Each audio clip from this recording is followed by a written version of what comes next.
আপনার বাড়িতে রান্নার গ্যাস শেষ হয়ে গেছে? সিলিন্ডার বুক করেছেন? বুক করেছেন কিন্তু আসছে না, তাই তো? আবার বুক করলেন।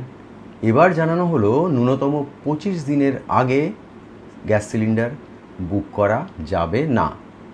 আর এর মধ্যে দামও বেড়ে গেল 60 টাকা। এই তো মাত্র এক সপ্তাহ আগেই।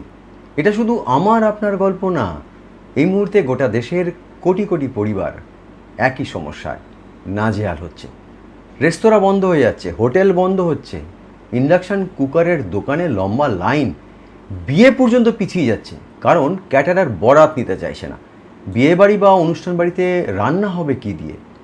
গ্যাসের আকাল দেশ জুড়ে। কিন্তু কেন এই সংকট? এটা কি শুধুই মধ্যপ্রাচ্যের যুদ্ধের জেরে, নাকি এর পেছনে আরও গভীর কোনো গল্প আছে? আজ সেটাই বলবো। শুরু থেকে শেষ পর্যন্ত সঙ্গে থাকলে পুরো ছবিটা পরিষ্কার হয়ে যাবে। এই গ্যাস সিলিন্ডারের আকালের যে ব্যাপারটা এখন চলছে আর কি, এটা বুঝতে হলে একটু পিছনে ফিরে যেতে হবে। মার্চের শুরুতেই আমেরিকা আর ইসরায়েল হামলা চালালো ইরানে। পারস্য উপসাগরে শুরু হয়ে গেল যুদ্ধ, বাড়ল উত্তেজনা।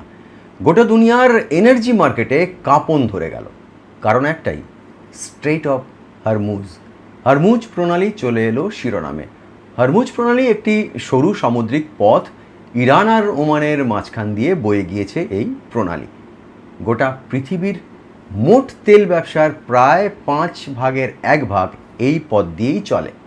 আর ভারতের এলপিজি আমদানির 85 থেকে 90% আসে এই পথ দিয়ে। মানে আমাদের রান্নার গ্যাসের প্রায় পুরোটাই আসে এই একটি রাস্তা দিয়ে। যুদ্ধ শুরু হতেই সেই রাস্তা কার্যত বন্ধ হয়ে গেল। ইরানের ফতোয়ায় জাহাজ চলাচল কমে গেল। তৈরি হলো উত্তেজক পরিস্থিতি। বিমা কোম্পানিগুলো তেলবাহী জাহাজের বিমা দিতে রাজি নয়। সাপ্লাই চেইন ভেঙে পড়ল।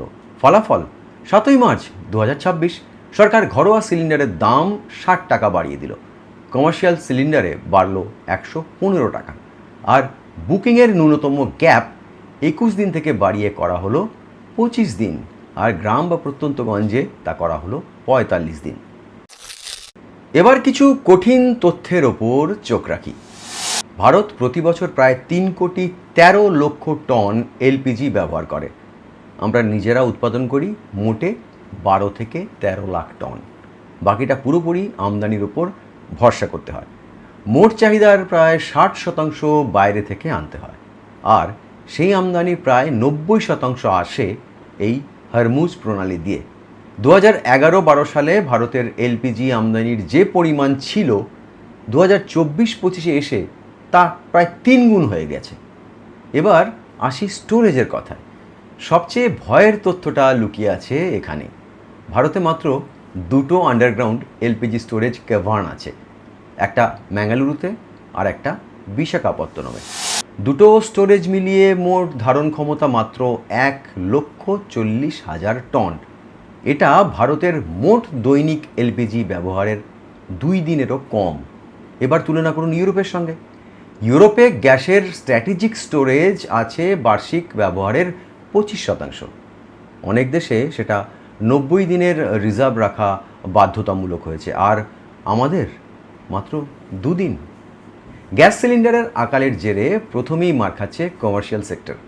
কর্ণাটকে, বিশেষ করে বেঙ্গালুরুতে হোটেল রেস্তোরাঁয় সিলিন্ডার পাওয়া কঠিন হয়ে গিয়েছে। কলকাতাতেও একই অবস্থা। অন্ধ্রপ্রদেশে হোটেল মালিকরা বলছেন সিলিন্ডার সাপ্লাই 40 থেকে 50% কমে গেছে। মুম্বাই, পুনেতেও একই ছবি। ন্যাশনাল রেস্তোরাঁ অ্যাসোসিয়েশন সতর্ক করে জানিয়েছে, এভাবে চলতে থাকলে অনেক ছোট ও মাঝারি খাবারের ব্যবসা বন্ধ হয়ে যাবে। আর আমার আপনার হেসেলের কি অবস্থা?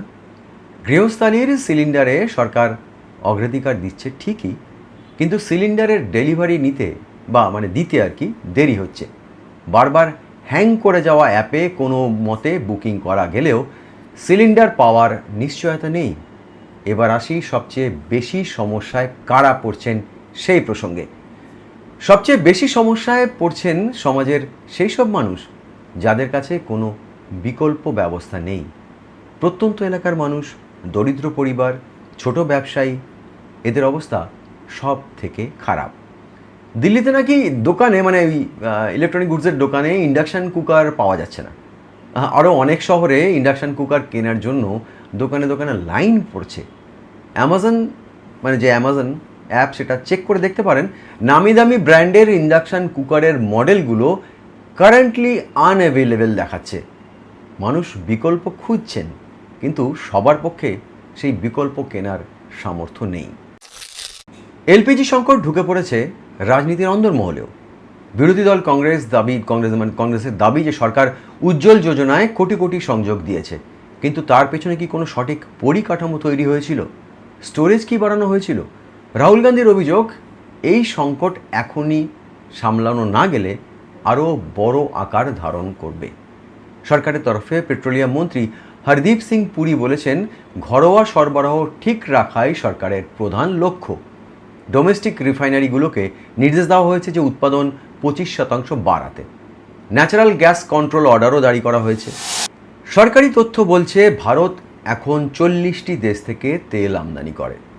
আগে এই সংখ্যাটা ছিল মাত্র 27টি, এবং 70% ক্রুড অয়েল এখন হরমুজ প্রণালীর বাইরের রুটে আসছে।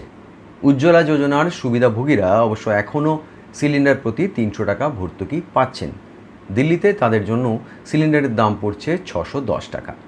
কিন্তু প্রশ্ন একটাই থেকে যায়, দাম বেড়েছে, সরবরাহ কমেছে, স্টোরেজ সামান্য, তাহলে ভবিষ্যতে এমন সংকট আর আসবে না তার গ্যারেন্টি কোথায়? এলপিজি সংকটকে শুধু যুদ্ধের দোষ দিলে গল্পটা অসম্পূর্ণ থাকে। মধ্যপ্রাচ্যের যুদ্ধ এই সংকটের ট্রিগার মাত্র, কিন্তু এর মূল কারণ নয়। আসল কারণটা অনেক পুরনো। ভারত গত এক দশকে এলপিজি ব্যবহার ভারতে এলপিজি ব্যবহার 3 গুণ বেড়েছে। বিশেষত উজ্জ্বলা যোজনার পর থেকে 10 কোটিরও বেশি নতুন গ্যাস সংযোগ দেওয়া হয়েছে। এটা একটা বিশাল সামাজিক সাফল্য অবশ্যই, যদিও এর পেছনে অনেক অভিযোগও রয়েছে। কোটি কোটি মহিলা ওই কাঠ ঘুঁটে কয়লা বা কেরোসিন জ্বালানো ছেড়ে গ্যাসের জ্বালানি ব্যবহার করছেন। কিন্তু এই বাড়তি চাহিদার সঙ্গে পাল্লা দিয়ে কি দেশীয় উৎপাদন বাড়ানো হয়েছিল? স্টোরেজ বাড়ানো হয়েছিল? আমদানির বিকল্প পথ কি খোঁজা হয়েছিল? উত্তর হলো না। আইইএ সরাসরি বলেছে ভারতের এলপিজি পরিকাঠামো স্ট্র্যাটেজিক স্টোরেজের জন্য তৈরি নয়, এটি কেবল চলতি ব্যবহারের যোগ্য। একটা যুদ্ধ, একটা ঝড়, একটা দুর্ঘটনা, আর দেশের পুরো গ্যাস সরবরাহ ব্যবস্থাটা টলে যায়। তাহলে এর থেকে বাঁচার উপায় কি?